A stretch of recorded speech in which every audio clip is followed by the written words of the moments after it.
भगवान श्री कृष्ण ने प्रथम शंखनाद किया पांडवों की तरफ से, और समस्त पांडवों ने भी शंखनाद किया उनके साथ। समस्त शंखों का नाम यहाँ पर संजय बताए हैं, भगवान कृष्ण और पांचों पांडवों के। 15वें श्लोक, 15वां 16वां श्लोक आप पढ़ें। पांचजन्यम ऋषिकेशो देवदत्तम धनंजय पौंड्रम दधमौ महाशंखम भीमकर्मा वृकोदरः अनंत विजयम राजा कुंतीपुत्रो युधिष्ठिरः नकुलः सहदेवश्च सुघोषमणिपुष्पकौ। भगवान श्री कृष्ण ने पांचजन्य नामक शंख बजाया। धनंजय अर्थात अर्जुन ने देवदत्त नामक बड़े पेट वाले भीषण कर्म करने वाले भीम ने पौंड्र नामक महाशंख बजाया। कुंती पुत्र राजा युधिष्ठिर ने अनंत विजय नामक शंख बजाया। नकुल और सहदेव ने सुघोष और मणि पुष्पक नामक शंख बजाया।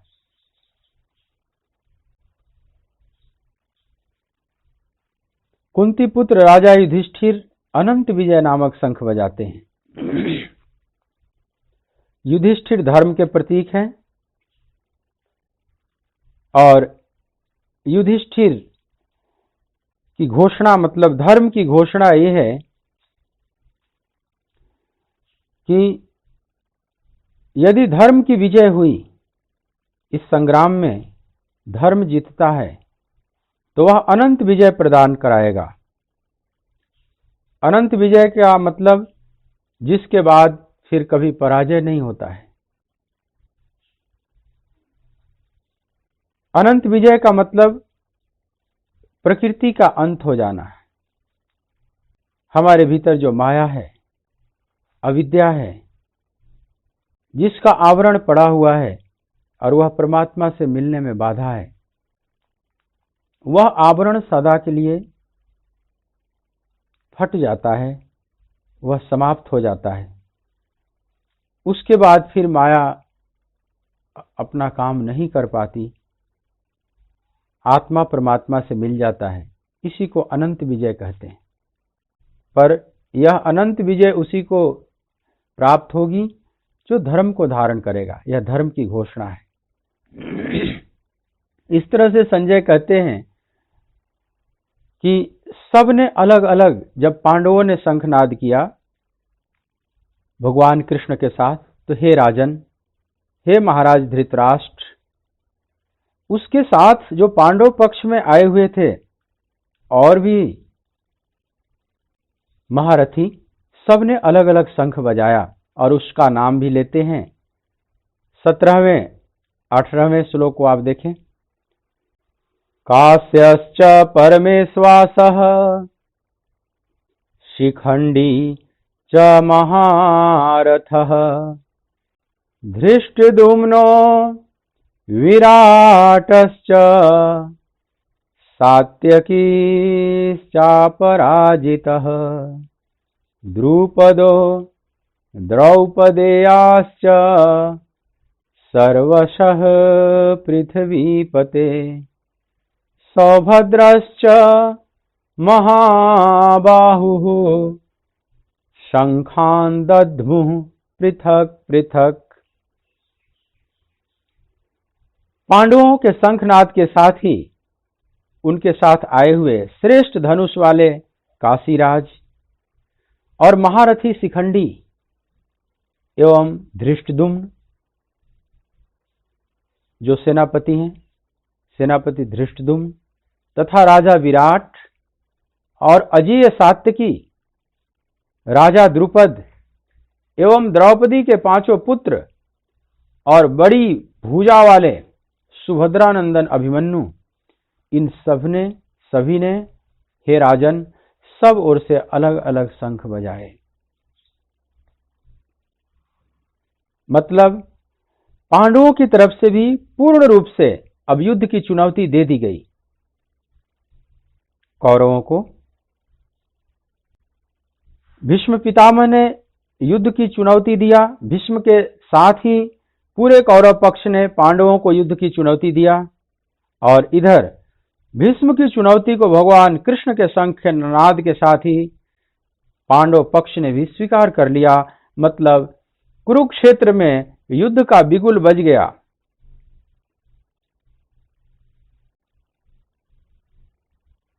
यहां दो एक बात आप विचार कर लें कि प्रथम शंखनाद कौरवों की तरफ से हुआ, पांडवों ने पहले शंखनाद नहीं किया, ताकि आने वाला इतिहास जब वर्णन करेगा इस कथा को तो वह कहेगा कि युद्ध तो कौरवों ने करने की घोषणा की थी, पांडव तो युद्ध करने के लिए मजबूर हो गए थे, उन्हें विवश किया गया। आने वाला जो इतिहास है, भावी पीढ़ी है, वह पांडवों को दोष न दे, उन पर युद्ध थोपा गया था, करना उनकी मजबूरी है, उनको युद्ध करना ही पड़ रहा है। दूसरी बात कि जो शंखनाद हुआ है प्रथम पांडवों की तरफ से, वह भगवान कृष्ण की तरफ से हुआ। पांडवों ने भगवान कृष्ण को आगे किया, स्वयं अपने सेनापति को आगे नहीं किया।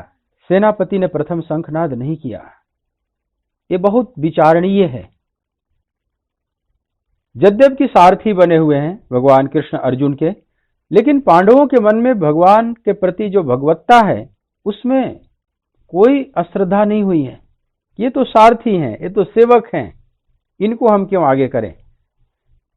वो तो सारथी प्रेम में बने हुए हैं, प्रेम में उनको पांडवों ने भी बनाया है, लेकिन पांडवों के मन में पूरा आदर है, भगवान की भगवत्ता के प्रति पूरा आदर है। और यह इस बात का प्रतीक है कि पांडवों ने भगवान कृष्ण को आगे किया, स्वयं पांडव आगे नहीं आए। मानो युधिष्ठिर कह रहे हैं कि हे केशव, जिस प्रकार से आप अर्जुन के रथ का बागडोर संभाले हुए हैं, प्रभु हमारे जीवन के बागडोर भी आप ही संभाले हुए हैं। इसलिए हे गोविंद, पितामह भीष्म के शंख का उत्तर आप दीजिए, और इस युद्ध में हम आपकी छत्रछाया में पीछे पीछे चलेंगे। आप चाहे प्रत्यक्ष रूप से युद्ध नहीं भी करेंगे, प्रत्यक्ष रूप से शस्त्र नहीं भी उठाएंगे, लेकिन आप चाहे जैसे भी रहेंगे इस युद्ध में, हम आपकी छत्रछाया में ही युद्ध करेंगे। आपको छोड़कर हम किसी को भी नहीं जानते। तुम्हें छाड़ी गति दूसर नाही। प्रभु तुम्हें छोड़कर हमारा और कोई आधार नहीं और कोई गति नहीं। यहां पर पांडवों ने बहुत विवेक का परिचय दिया। भगवान कृष्ण को आगे करके पांडवों ने, युधिष्ठिर ने बहुत विवेक का परिचय दिया है। अब सारा भार इस युद्ध का कृष्ण पर आ गया। दुर्योधन ने कहा था ना कि बलम भीमाभिरक्षितम, पांडवों की सेना भीम द्वारा रक्षित है, हमारी सेना भीष्माभिरक्षितम है। लेकिन दुर्योधन के इस समीकरण को पांडवों ने फेल कर दिया। पांडवों ने मानो दुर्योधन को कहा, एक संदेश दिया भगवान कृष्ण को आगे करके कि ऐ गांधारी नंदन, हम अपने बल पर आश्वस्त नहीं हैं, हम अपने बल पर बलवान्वित नहीं हैं। हमने जिसको आगे किया है, हम तो उसके बल के भरोसे हैं। तुम्हें दिखाई पड़ रहा है कि बलम भीमाभिरक्षितम, लेकिन नहीं, हम कृष्णाभिरक्षितम है। यह पांडवों ने, यह युधिष्ठिर ने संकेत दे दिया दुर्योधन को, दुर्योधन भी घबराया होगा, दुर्योधन भी सोचा होगा कि किससे शंखनाद करा रहे हैं, ये तो युद्ध भी नहीं करेंगे, इनसे शंखनाद क्यों करा रहे हैं। लेकिन पांडवों के तो सर्वस्व वही है। और मानो युधिष्ठिर कह रहे हैं कि प्रभु आपकी छत्र छाया में युद्ध कर रहा हूं, जो भी प्रसाद स्वरूप दे दोगे, अब मैं ये भी नहीं जानता कि मुझे विजय मिलेगी या पराजय मिलेगी, जो भी स्वाद चखना होगा विजय अथवा पराजय का हम सब चखेंगे, तुम जो भी दे दोगे वह हमारे लिए प्रसाद होगा। भगवान के हाथ में सौंप कर यही कहना चाह रहे हैं पांडव, और यही भक्त का लक्षण है। भक्त हर कार्य में भगवान को आगे रखता है, प्रभु को आगे करके वो पीछे चलता है। प्रभु की छत्र छाया में जो भी आप कार्य करें, यहां पांडवों से प्रेरणा लें कि जो भी कार्य करें जीवन के, सब में प्रभु आगे हो, हम पीछे। और बड़ा यहां सौंदर्य हुआ जब भीष्म ने शंखनाद किया और इसका प्रत्युत्तर दिया भगवान कृष्ण ने, यह बड़ा सौंदर्यपूर्ण हुआ। अगर मान लो भीम से उत्तर दिलवा देता युधिष्ठिर, या धृष्टद्युम्न से दिलवा देते उत्तर, तो वह उतना सौंदर्यपूर्ण नहीं होता। भीष्म के शंख का उत्तर अगर भीम देते या धृष्टद्युम्न देते तो वह प्रतिक्रिया होती, एक्शन का रिएक्शन होता, क्रिया की प्रतिक्रिया होती। मान लो एक क्रिया किया कौरवों ने, तो दूसरी प्रतिक्रिया हो जाती पांडवों की तरफ से। लेकिन जब कृष्ण को सौंपा तो यह प्रतिक्रिया नहीं, ये समझ लो प्रति संवेदन है, यह रिएक्शन नहीं, ये रिस्पॉन्स है। जस्ट कृष्ण ने हंसते हंसते इस चुनौती को स्वीकार कर लिया कि ठीक है पितामह, अगर आपकी यही इच्छा है तो हम लोग स्वीकार करते हैं, हमारे पांडव आपके इस चुनौती को जस्ट स्वीकार करते हैं,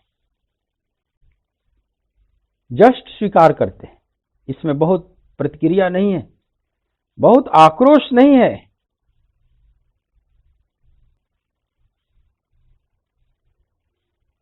तो एक बड़ा सौंदर्य है, कृष्ण ने हंसते हंसते इसको स्वीकार कर लिया, ठीक है। और भगवान को आगे करके पांडव ये कहना चाहते हैं कि हर कार्य में प्रभु को ही आगे रखना चाहिए। अगर वे हमारी छत्र छाया के रूप में हैं तो फिर हमारा कौन क्या बिगाड़ लेगा। लेकिन परिणाम भी, अब परिणाम के प्रति भी कोई शिकायत नहीं होनी चाहिए। परिणाम जो आवे हमें सब स्वीकार है, वो सब प्रसाद के रूप में स्वीकार है। अब तुम इसमें जहां ले चलो, इस युद्ध में मुझे जिधर ले चलो, विजय की तरफ ले चलो, पराजय की तरफ ले चलो, हम चलेंगे। जहां ले चलोगे वहीं मैं चलूंगा, जहां ले चलोगे वहीं मैं चलूंगा, जहां नाथ रख दोगे, जहां नाथ रख दोगे वहीं मैं रहूंगा, जहां ले चलोगे वहीं मैं चलूंगा। जैसे बिल्ली बच्चा देती है तो अपने बच्चे को जहां रख देती है, बच्चा वहीं म्याऊं म्याऊं करता है।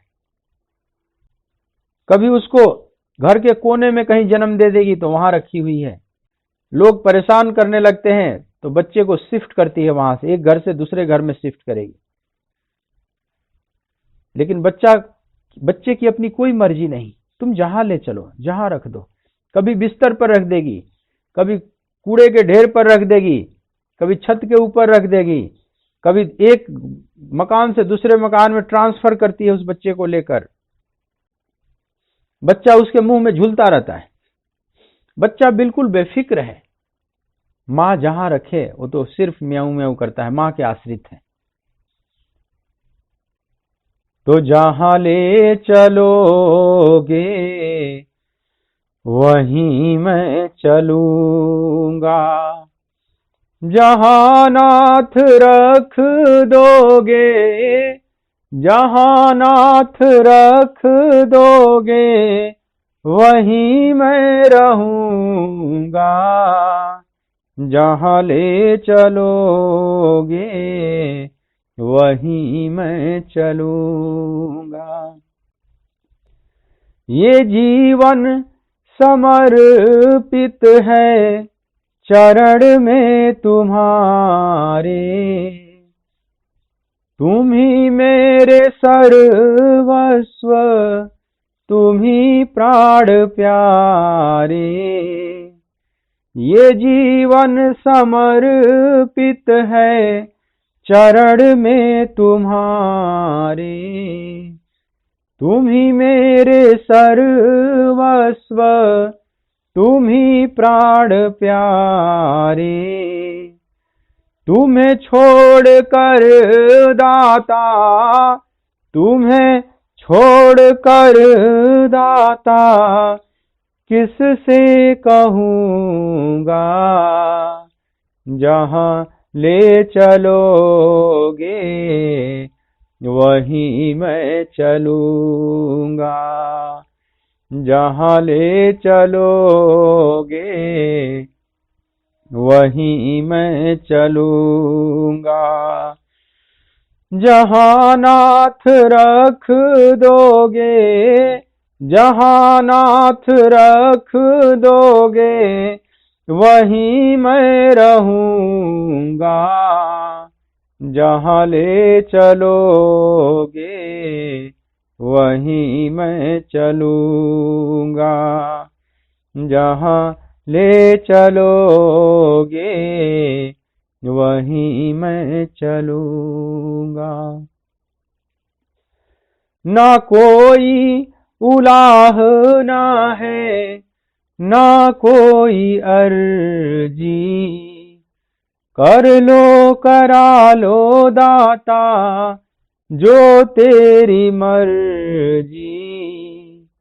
न कोई उलाहना है, ना कोई अर्जी, कर लो करा लो दाता जो तेरी मर्जी। कहना भी होगा तो मैं, कहना भी होगा तो मैं तुम्ही से कहूँगा, जहाँ ले चलोगे वहीं मैं चलूँगा, जहाँ ले चलोगे वहीं मैं चलूँगा। दयानाथ दयनीय मेरी अवस्था, तेरे हाथ में अब मेरी सारी व्यवस्था। दयानाथ दयनीय मेरी अवस्था, तेरे हाथ में अब मेरी सारी व्यवस्था। जो भी कहोगे मैं, जो भी कहोगे मैं वही अब करूँगा, जहाँ ले चलोगे वहीं मैं चलूँगा, जहाँ ले चलोगे वहीं मैं चलूँगा। जहाँ नाथ रख दोगे, जहाँ नाथ रख दोगे वहीं मैं रहूँगा, जहाँ ले चलोगे वहीं मैं चलूँगा, जहाँ ले चलोगे वहीं मैं चलूंगा, जहां ले चलोगे वहीं मैं चलूंगा। ऐसा पांडवों का सुंदर भाव है, समर्पण का भाव है भगवान के प्रति, कि जहां जैसे भी रखोगे, कोई उलाहना न कोई शिकायत मेरी तरफ से है। तुम्हारी हर आज्ञा मुझे स्वीकार है, तुम्हारी हर व्यवस्था मुझे स्वीकार है। पांडवों ने यहां एक अद्भुत समर्पण का परिचय दिया है, और यहीं पर गीता का सूत्र छुपा हुआ है।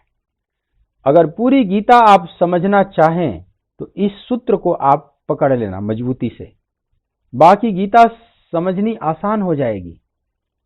क्या सूत्र है? सूत्र यह है कि इस भीषण युद्ध के परिस्थिति में भी भगवान कृष्ण को आगे किया पांडवों ने, सारा भार उन पर सौंप के निर्भर हो गए। जैसे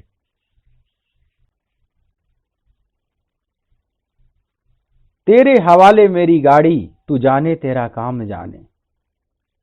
प्रभु, तेरे हवाले अपने जीवन की गाड़ी हमने सौंप दी है, अब तुम जानो, तेरा काम जाने। इसमें हार मिले या जीत मिले, हार जीत सब तेरी, हम तो चरण उपासी रे, नाथ मोरी अखियां प्यासी। ये जो हार जीत सब अब तेरा है, तुम जानो। यहीं पर गीता का सूत्र छुपा हुआ है, सब भगवान को छोड़ दे। कितनी अच्छी बात है, कितनी सुकून देने वाली यह बात है कि सब प्रभु पर छोड़ दें। लेकिन ये छोड़ना आसान नहीं होता है। ये समर्पण आध्यात्मिक जीवन की सबसे बड़ी घटना है। जो पूर्ण समर्पण है, कंप्लीट सरेंडर, समझ लें, इस स्पिरिचुअल पाथ का, आध्यात्मिक मार्ग का यह सबसे बड़ी घटना है। इसीलिए इतनी गीता जब भगवान सुनाएंगे, अर्जुन के अनेक प्रश्नों का समाधान करते हुए, और जो अर्जुन ने प्रश्न नहीं भी किया है, कुछ बातें अपनी तरफ से भी उठाते हुए, भगवान जो गीता पूरी करते हैं, तो अंत में जो कहते हैं कि सर्वधर्मान परित्यज्य मामेकं शरणं व्रज, अहम त्वा सर्वपापेभ्यो मोक्षयिष्यामि मा शुचः। हे पार्थ, तुम संपूर्ण धर्मों की चिंता छोड़कर, क्या धर्म है क्या अधर्म है, जो बुद्धि से तुम यह समझने का प्रयास कर रहे हो, वह चिंता छोड़ दो। तेरी बुद्धि कई बार गलत निर्णय भी दे देगी धर्म अधर्म को समझने में, तो बौद्धिक निर्णय से लिया हुआ धर्म को छोड़ दो। तो क्या तुम्हारे लिए करने योग्य है? तो बस एक ही काम करने योग्य है, मामेकम शरणम व्रज। तू एकमात्र मेरी शरण में आ जा। मेरी शरण में आना ही तेरे लिए परम धर्म है। अब तुझे बुद्धि लगाने की जरूरत नहीं पड़ेगी, तू केवल मेरी शरण में हो जा। कंप्लीट सरेंडर कर दे मेरे ऊपर। निमित मात्रम भव सब्यसाचिन। हे सब्यसाचिन, अर्जुन का एक नाम सब्यसाचिन। सब्यसाचिन जो बाएं हाथ से भी बाण चला सकते थे, दाएं हाथ से भी उतनी कुशलता से युद्ध कर सकते थे, धनुष बाण चला सकते थे, और बाएं हाथ से भी, इसलिए सब्यसाची, जो बाएं हाथ से भी धनुष बाण चलाता है। तो कहते हे सब्यसाचिन, निमित मात्रम भव, तुम केवल निमित मात्र हो जा, बाकी सब करने वाला मैं हूं। और इसका परिचय, इस समर्पण का परिचय प्रारंभ में ही पांडवों ने दे दिया, युधिष्ठिर ने दे दिया भगवान कृष्ण को, उस पार्थ सारथी को आगे करके। तो संजय धृतराष्ट्र को कहते हैं कि राजन, भगवान कृष्ण के साथ पांडवों ने और समस्त महारथियों ने शंखनाद किया। अभी जो पांडवों की तरफ से शंखनाद हुआ, इसकी प्रतिक्रिया क्या हुई कौरवों के हृदय में, इसका भी वर्णन संजय कहते हैं। अब 19वें श्लोक में आप देखें कि क्या प्रतिक्रिया हो रही है कौरवों के हृदय में जब पांडवों ने शंखनाद किया। 19वें श्लोक में सघोषो धार्तराष्ट्राणाम हृदयानि व्यधारयत् नभश्च पृथ्वीं चैव तुमुलो व्यनुनादयन्।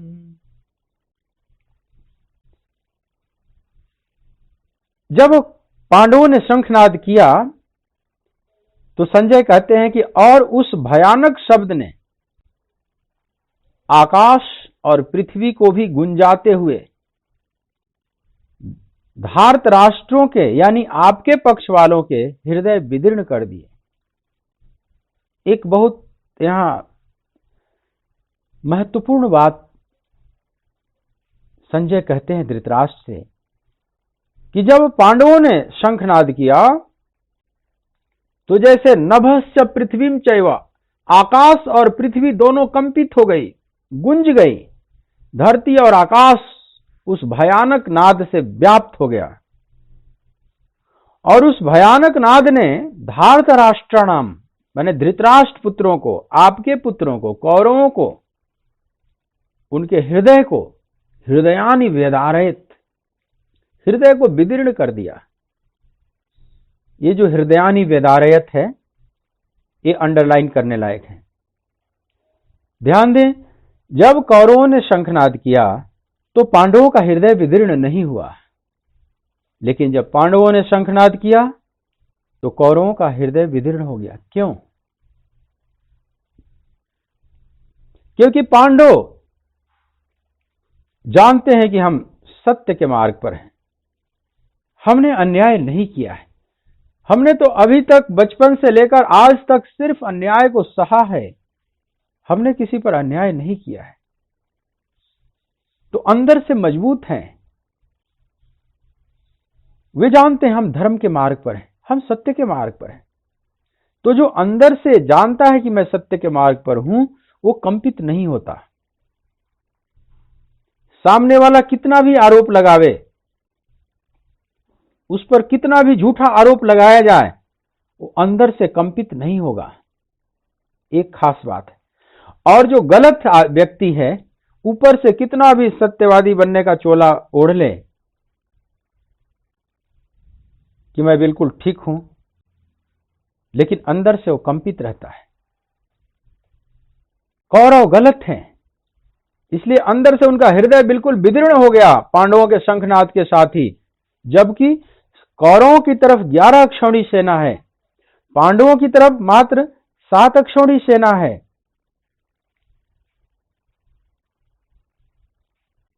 संख्या में तो ज्यादा है, 11 और 4 का रेशियो है। तो होना तो ये चाहिए ना कि जब कौरवों की तरफ से जो बिगुल बजा तो उसमें हल्ला अधिक होता है, 4 अक्षौणी सेना ज्यादा है तो पांडवों का हृदय विदीर्ण होता, लेकिन नहीं, यहां उल्टी प्रतिक्रिया हो रही है। पांडवों के उस घोष ने, उस उद्घोष ने, तुमुल घोष ने धरती और आकाश को कंपायमान करता हुआ, गुंजायमान करता हुआ आपके पुत्रों के हृदय को विदीर्ण कर दिया। धार्तराष्ट्राणाम हृदयानि व्यधारयत्। तो जो गलत हैं वो अंदर से कंपित रहते हैं।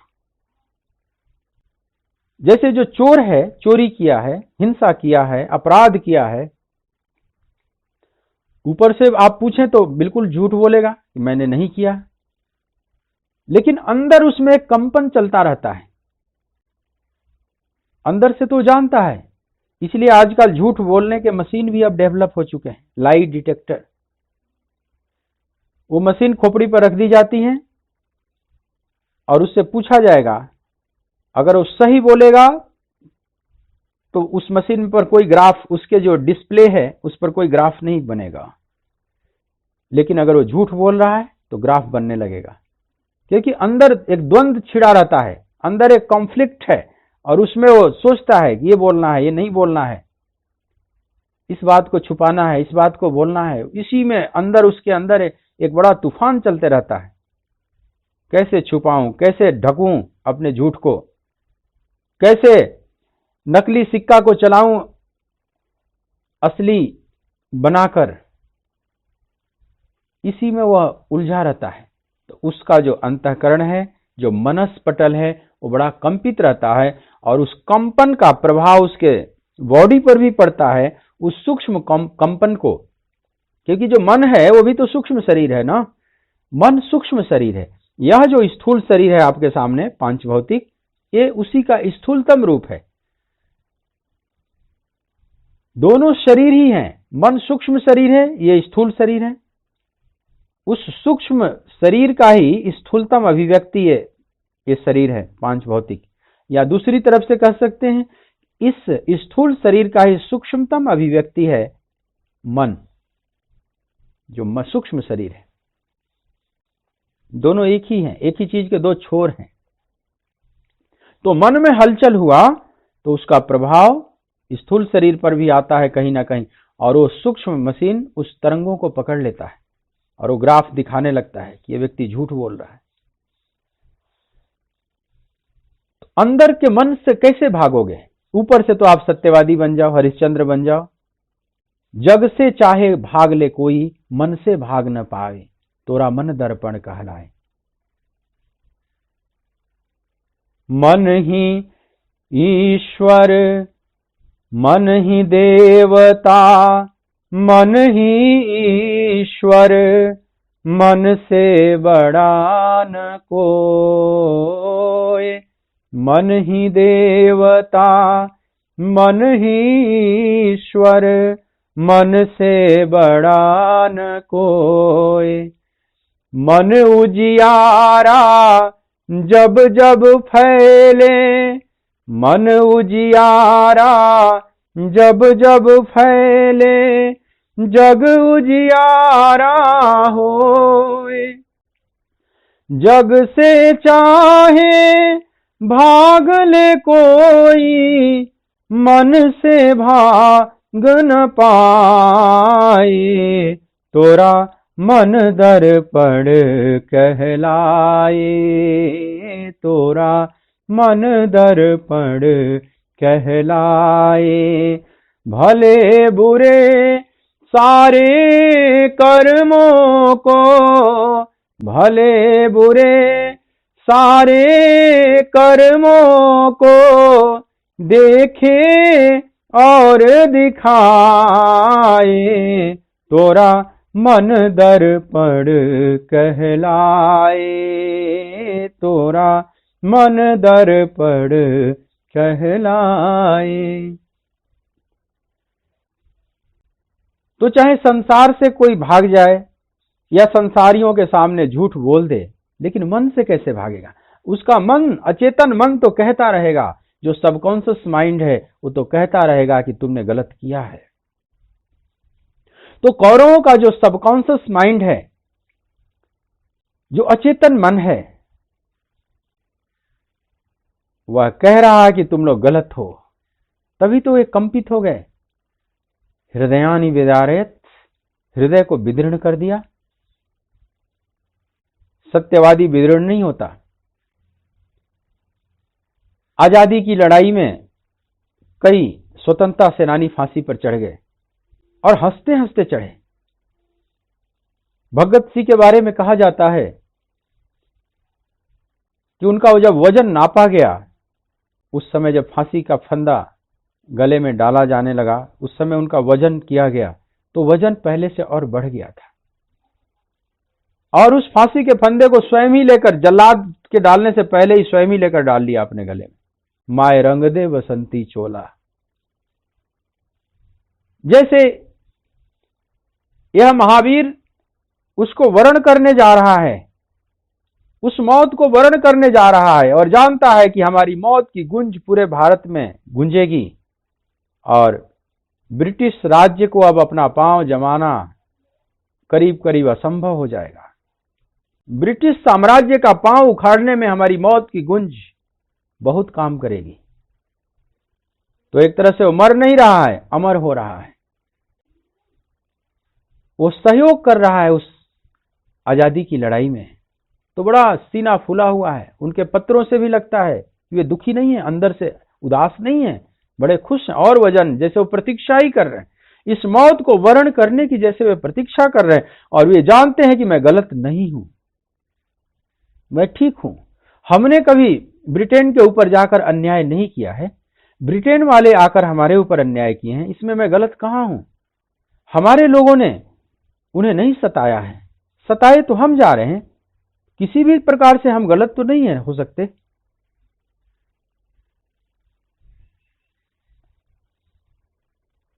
तो अंदर से कोई गलानी का भाव नहीं। लेकिन जो गलत होता है, जैसे कसाब पकड़ा गया, जब मुंबई में जो घटना घटी, उसमें कसाब जब पकड़ा गया पाकिस्तानी आतंकवादी, बहुत रोने लगा, बहुत चिखना चिल्लाना शुरू कर दिया। और जितना दिन जिंदा रहा उतना दिन डिप्रेशन में रहा, रोता रहा, गिड़गिड़ाता रहा, मेरे को बचा लो, मेरे को बचा लो, अब मैं गलती नहीं करूंगा, क्षमा करो। क्षमा की भीख मांग रहा है। इसका मतलब उसने गलत किया, गलती को स्वीकार कर रहा है।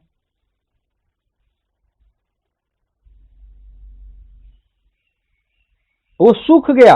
उसको तो फांसी इसलिए भी जल्दी दे दी गई कि नहीं तो मर ही जाता। वो इतना बीमार पड़ गया था कि वो ऐसे अब स्वाभाविक मर जाता, तो जल्दी से फांसी देकर उसको खत्म किया गया, क्योंकि अंदर से गलत है। लेकिन चाहे भगत सिंह हो, खुदीराम बोस हो, राम प्रसाद बिस्मिल हो, अनेक लोगों ने जो आहुतियां दी, जिनके बहुतों के नाम ही आज नहीं है इतिहास के पन्नों में, उन सबको हम प्रणाम करते हैं। तो वे सब खुशी खुशी फांसी के फंदे पर झूले, क्योंकि अंदर से उन्हें पता है कि मैं सत्य हूं। उसी प्रकार से यहां पांडवों को पता है कि हम सत्य मार्ग पर हैं, इसलिए कौरवों के शंखनाद की प्रतिक्रिया इनके हृदय में कुछ नहीं हुई, कोई कंपन नहीं हुआ, जस्ट उस चुनौती को स्वीकार कर लिया। लेकिन जब कौरव पांडवों ने किया तो संजय यह बात वर्णन करते हैं कि सघोषो धार्त राष्ट्राणाम हृदयानि विदारयत। हे राजन, इस उद्घोष ने, इस महाभयानक घोष ने जैसे धरती और आकाश दोनों को भरता हुआ आपके पुत्रों के हृदय को विदीर्ण कर दिया। आपके पुत्र हृदय से कांप गए अंदर से। और एक बात यहां समझें कि इस सत्य बात का वर्णन संजय करते चले जा रहे हैं। ध्यान दे, संजय एक सेवक हैं धृतराष्ट्र के। सेवक को इतनी हिम्मत नहीं होनी चाहिए कि अपने स्वामी के सामने इस तरह से वर्णन, शत्रु पक्ष का इस तरह से वर्णन कर दे। युद्ध शुरू भी नहीं हुआ और ये बताने लगे कि आपके पुत्र बिल्कुल कंपित हो गए हैं। मान लो संजय को दिखाई भी पड़ रहा है, क्योंकि महर्षि व्यास ने उन्हें शक्ति दिया था कि वह देख सकते हैं दूर का, सुन सकते हैं, मतलब टेलीविजन। लेकिन किस योद्धा के मन में क्या चल रहा है यह भी पढ़ सकते हैं, मतलब टेलीपैथी। टेलीविजन के साथ साथ टेलीपैथी भी दिया है।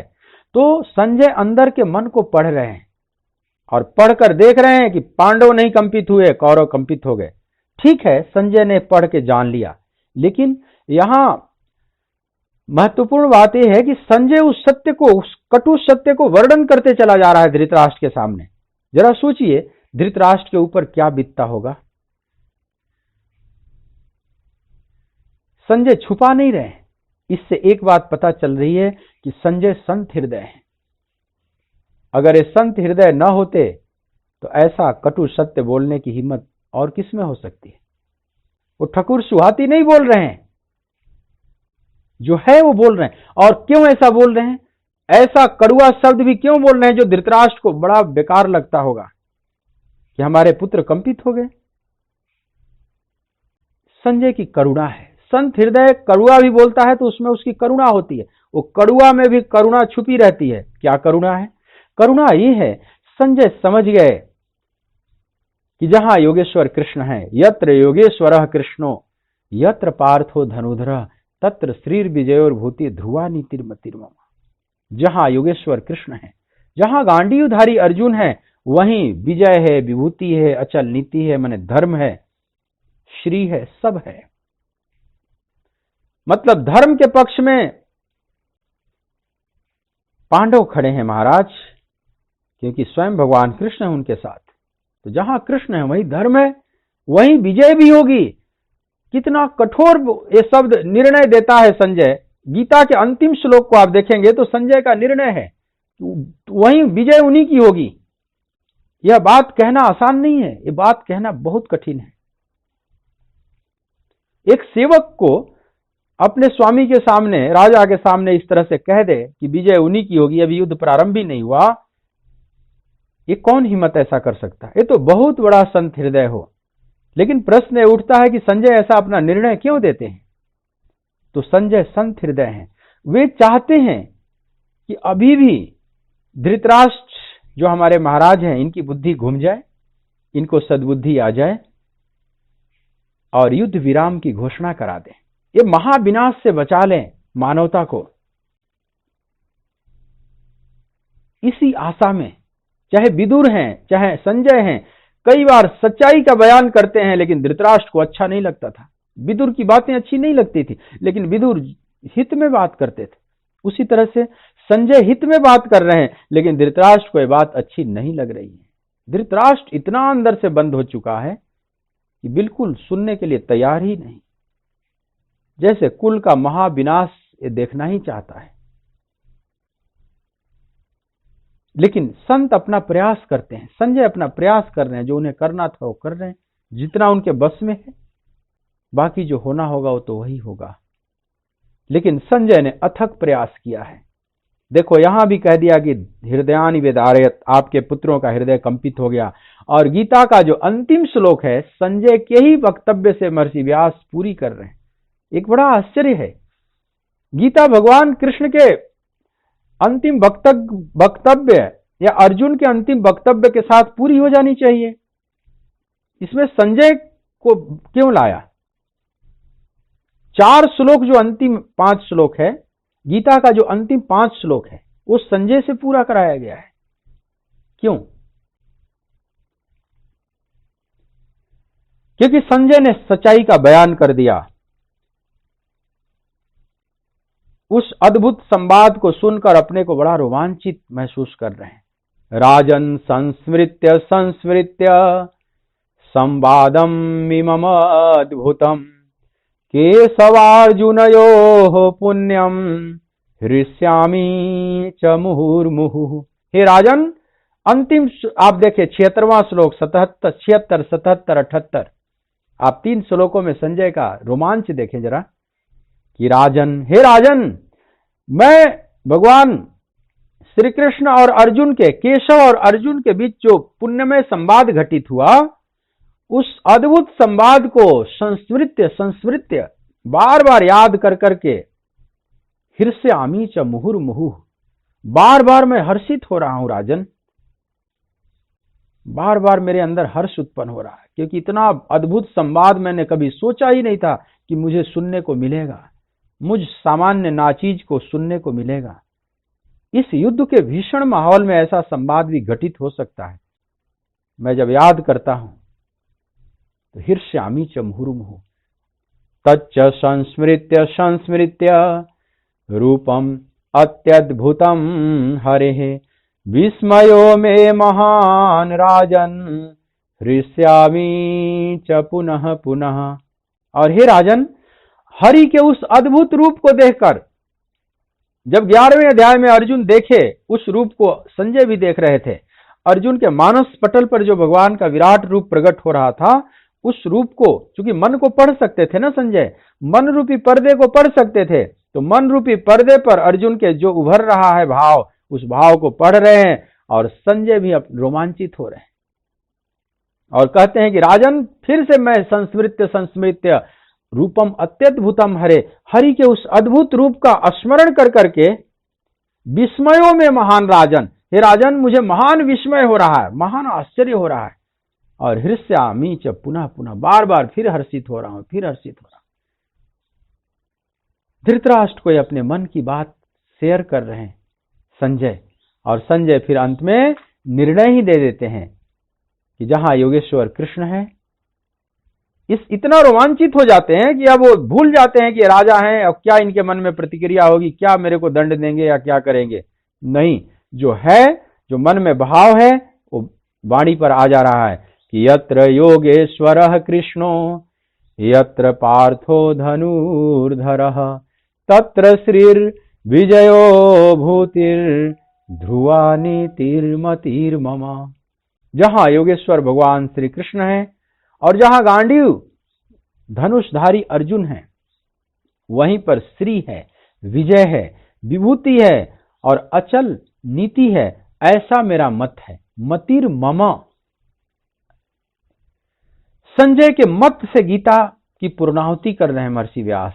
मतिर्मम, ऐसा मेरा मत है। अपना मत सुनाने की क्या जरूरत थी राजा के सामने, और राजा के वो भी विपरीत बात जा रही है। ऐसा मत सुनाने का हिम्मत कोई साधारण कर सकता है? वो तो बहुत बड़ा संत हृदय है, वही सुना सकता है।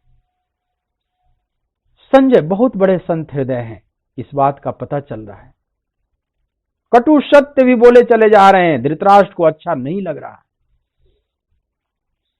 लेकिन ये बोल रहे हैं कि शायद राजा की बुद्धि अभी भी पलट जाए और अभी भी युद्ध विराम की घोषणा करा दें, ये महाविनाश से बचा लें मानवता को। उद्देश्य यही है। प्रश्न ये उठता है कि इतना बड़ा संत हृदय संजय धृतराष्ट्र जैसे की सेवा में क्यों है? कौरवों की सेवा में क्यों है? ये क्यों नहीं चले जाते छोड़कर? तो कभी कभी प्रारब्धवश सज्जनों को भी दुर्जनों की सेवा में रहना पड़ता है, लेकिन सज्जन अपनी सज्जनता में बरतते हैं, दुर्जन अपनी दुर्जन वाले स्वभाव में रहते हैं। लेकिन जो सज्जन हैं वे अपनी सज्जनता को नहीं छोड़ते, वे उससे परिवर्तित नहीं हो जाते। जैसा है वे अपने स्वभाव में रहते हैं, लेकिन वो प्रारब्ध को स्वीकार करते हैं कि कुछ ऐसी इच्छा है प्रभु की। विधिवश सुजन कुसंगत परहि फनिमानि सम निज गुण अनुसारहि। गोस्वामी जी मानस में कहते हैं कि कभी कभी विधि के विधान बस, प्रारब्ध बस सज्जनों को भी दुर्जनों की सेवा में या संग में रहना पड़ता है। विधि बस सुजन कुसंगत परहि, कुसंगत में उन्हें रहना पड़ता है मजबूरी बस। जैसे कभी आप किसी ऑफिस में काम कर रहे हैं, आपके ऊपर जितने बड़े बड़े ऑफिसर हैं महाभ्रष्ट हैं, महारिश्वतखोर हैं, आपके नीचे वाले भी रिश्वतखोर हैं, आप सब जानते हैं, और आप अपने ईमानदारी से सत्य के मार्ग पर आप अपनी सेवा दे रहे हैं। अब आप नौकरी छोड़ तो नहीं सकते, एकदम से रहना पड़ेगा वहां, पर आप अपनी सत्यता में बर्ताव करें, बाकी जो जैसा कर्म करेगा उसको वैसा फल मिलेगा। तो विधिवश सुजन कुसंगत परहि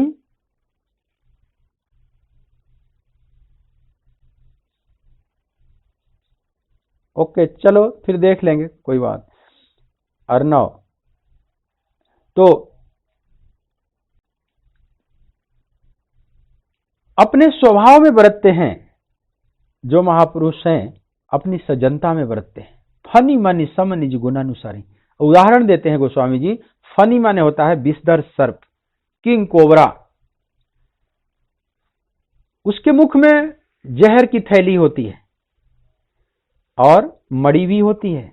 कुछ प्रजातियां कभी रही हैं सर्प की जिसके मुंह में मड़ी भी होते थे।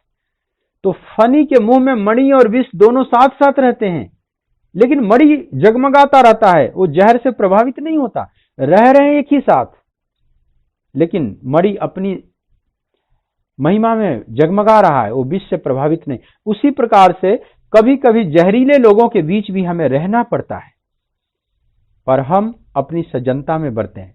फनी मनी सम निज गुणानुसार। अपनी प्रकृति को इतनी उत्तम बना लें कि हमारी प्रकृति को कोई प्रभावित न कर सके। जे रहीम उत्तम प्रकृत का करि सकत कुसंग, चंदन विष व्यापत नहीं लिपटे रहत भुजंग। रहीम कहते हैं कि अगर हमारी प्रकृति उत्तम है, संत प्रकृति है, तो कुसंग भी हमारा क्या बिगाड़ लेगा।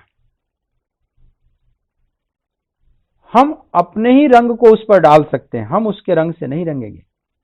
जैसे चंदन विश्व व्यापत नहीं लिपटे रहत भुजंग, चंदन के वृक्ष में भुजंग लिपटे रहते हैं, सर्प लिपटे रहते हैं जहरीले, लेकिन चंदन अपनी खुशबू लुटाते रहता है।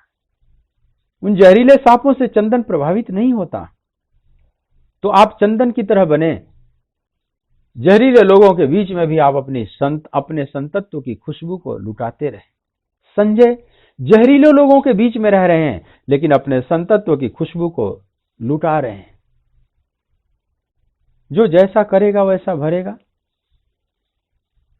कबीरा तेरी झोपड़ी गल कटियन के पास, जो करेगा सो भरेगा, तू क्यों होत उदास।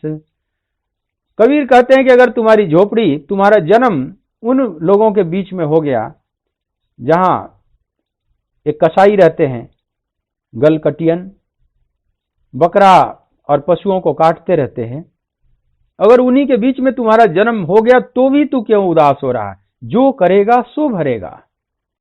आपन करनी पार उतरनी, अपने ही कर्मों का हम उत्तरदायी हैं। तो जो करेगा सो भरेगा, तू क्यों हो तो उदास। आप अपनी महिमा में रहें। लंका के रावण के उस बीच में भी, असुरों के बीच में भी विभीषण ने अपनी भक्ति को बचा ही लिया ना। रावण का नाम रावण की तरह लिया जाता है, लेकिन उसी की पत्नी मंदोदरी है, उसका आदर से नाम लिया जाता है। पंच कन्याओं में उसकी गिनती होती। और मंदोदरी का बेटा ही था महासुर मेघनाथ। तो देवर था स्वयं महासुर कुंभकर्ण। तो कुंभकर्ण की रावण के पुतले जलाए जाते हैं, लेकिन मंदोदरी के पुतले तो नहीं जलाए जाते ना। होलिका का जलाया जाता है, होलिका दहन करते हैं, लेकिन मंदोदरी का तो नहीं जलाया जाता। यह हिरण्यकशिपु की जो पत्नी थी कयाधु, उनका तो नहीं जलाया जाता। अब हिरण्यकशिपु असुर था, कयाधु ठीक थी। तो जो करेगा सो भरेगा, तू क्यों हो तो उदास। तो संजय अपना काम कर रहे हैं, विदुर अपना काम कर रहे हैं, ये लोग सत्य की घोषणा करते चले जा रहे हैं। अब यहां तक जो भगवत गीता में पूरा वर्णन हो गया, दोनों तरफ शंखनाद हो गया, युद्ध की सारी औपचारिकताएं, सारी फॉर्मेलिटीज पूरी हो चुकी है। अब केवल सेनापतियों द्वारा आक्रमण कहना बाकी रह गया है। दोनों तरफ सेनापति कहेंगे आक्रमण और सेनाएं जूझ पड़ेंगी। लेकिन इस 19 श्लोक के बाद एक कथा अत्यंत तीव्र मोड़ लेती है, जो आज तक किसी ने सोचा ही नहीं था। ये महाभारत की कथा एक यू टर्न मारती है। यह महाभारत की कथा रूपी नदी समझ लो वहीं पर गोल गोल घूमने लगी, और एक अद्भुत घटना घटने वाली है। इस महाभारत रूपी समुद्र मंथन में गीतामृतम प्रकट होता, गीता रूपी अमृत प्रकट होने वाला है। अब 20वें श्लोक से समझ लो अब गीता प्रारंभ होने जा रही है। पूरी गीता का रंगमंच तैयार हो गया। आज केवल मैं उस श्लोक का पाठ कर दूं और कल से हम प्रवेश करेंगे। अब धृतराष्ट्र की जिज्ञासा बढ़ गई है कि संजय अब इसके आगे क्या हुआ सुनाओ। लेकिन संजय ने जो देखा वो कुछ अद्भुत था। अथ व्यवस्थितान् दृष्ट्वा धार्तराष्ट्रान् कपिध्वजः प्रवृत्ते शस्त्र संपाते धनुरुद्यम्य पांडवः। हे राजन, अथ व्यवस्थितान् दृष्ट्वा, सब कुछ व्यवस्थित देखकर, कपिध्वज माने जिसके ध्वजा पर कपि हनुमान जी हैं, माने अर्जुन, कपिध्वज वाले अर्जुन ने धृतराष्ट्र पुत्रों द्वारा सुसज्जित उस सेना को देखकर और प्रवृत्ते शस्त्र संपाते, ठीक शस्त्र चलने की तैयारी के क्षण में कुछ कहना प्रारंभ करता है। अब समझ लो, अब गीता केंद्रित हो गई, कृष्ण और अर्जुन पर केंद्रित हो गई गीता। अर्जुन जो संजय का कैमरा है वो पूरी तरह से अब वहीं पर कस दिया जाएगा, उसी रथ पर, और कृष्ण और अर्जुन के संवाद को सुनेगा। अर्जुन कुछ कहना प्रारंभ करते हैं। अथ, इसलिए यहां शब्द प्रयोग किया गया इस श्लोक के प्रारंभ में अथ। कोई भी शास्त्र प्रारंभ होता है तो अथ शब्द से, जो पवित्र शब्द शास्त्र है। अथ अथाथो ब्रह्म जिज्ञासा, महर्षि व्यास का जो ब्रह्म सूत्र प्रारंभ हो रहा है, अथ अतो ब्रह्म जिज्ञासा, अथाथो भक्ति जिज्ञासायाम, देवर्षि नारद का भक्ति सूत्र। महर्षि जैमिनी का जो पूर्व मीमांसा है, अथाथो धर्म जिज्ञासा। सारे शास्त्र अथ से प्रारंभ होते हैं, जो खड दर्शन है। अथ योगानुशासनम, महर्षि पतंजलि अपना योग सूत्र प्रारंभ करते हैं तो पहला ही सूत्र लिखा था अथ योगानुशासनम। अथ यह पवित्र शब्द माना जाता है। कोई भी पवित्र कार्य प्रारंभ करते हैं तो इसी अथ शब्द से, अथ श्री महाभारत कथा। तो अब यहां जो 20वें श्लोक में आप देखेंगे अथ शब्द से प्रारंभ हो रहा है श्लोक। मतलब अब अभी तक जो चर्चा हुई वो सब कुरुक्षेत्र के युद्ध के पूर्व जो तैयारी थी, युद्ध प्रारंभ होने से पूर्व की जो तैयारी थी उसकी चर्चा हुई। लेकिन अब जो चर्चा प्रारंभ होने जा रही है वो एक अलग प्रकार की चर्चा प्रारंभ होने जा रही है, जो कि मानवता के इतिहास में यह अद्भुत चर्चा है। ये सनातन धर्म का श्रेष्ठतम संवाद बन जाएगा। विश्व के बड़े बड़े मनीषी इसमें गोते लगाएंगे और ये अभूतपूर्व घटना घटेगी, क्योंकि युद्ध के ऐसे भीषण माहौल में आज तक ऐसा गूढ़ आध्यात्मिक संवाद कहीं भी घटित नहीं हुआ। बाकी शास्त्र प्रकट हुए हैं बड़े शांति के वातावरण में, लेकिन युद्ध के इस भयानक माहौल में भी इतने शांतिपूर्ण ढंग से भगवान उपदेश दे सकते हैं अर्जुन को, यह एक महा आश्चर्य है। ये भगवत गीता को ही यह श्रेय प्राप्त है। इसीलिए भगवत गीता कई अर्थों में बहुत अनूठी है, बहुत अनूठी है। तो कल से हम देखेंगे कि अब अर्जुन क्या कहना चाह रहे हैं। ठीक शस्त्र चलने की तैयारी के क्षण में वह कुंती पुत्र अर्जुन क्या कहना चाह रहा है। और इसके ध्वजा पर हनुमान जी हैं, कपि ध्वज शब्द आया है, ध्वजा पर हनुमान है। ये हनुमान कैसे आ गए ध्वजा पर? त्रेता के हनुमान इस द्वापर में कैसे आ गए? और अर्जुन के रथ पर कौन सा एग्रीमेंट हुआ था दोनों में कि अर्जुन के रथ पर वे रह रहे हैं? इस कथा को भी, इस पौराणिक कथा को भी हम कल लेंगे कि अर्जुन के रथ पर हनुमान जी कैसे आए, जिससे कपिध्वज नाम पड़ा। तो इसलिए कहीं गीता का चित्र देखेंगे रथ का तो उसके ध्वजा पर हनुमान जी का चित्र अंकित होता है। ये हनुमान कैसे आते हैं, हनुमान कौन है, इसका आध्यात्मिक मतलब क्या है, वह भी लेंगे कल के प्रसंग में। आइए 2 मिनट कीर्तन करते हैं। गोविंद बोलो हरि गोपाल बोलो, गोविंद बोलो हरि गोपाल बोलो, राधा रमण हरि गोपाल बोलो, राधा रमण हरि गोपाल बोलो, गोविंद बोलो हरि गोपाल बोलो, गोविंद बोलो बोलो गोपाल बोलो, राधा रमण हरि गोपाल बोलो, राधा रमण हरि गोपाल बोलो। बोलिए भक्तवत्सल भगवान की, सच्चिदानंद भगवान की। ओम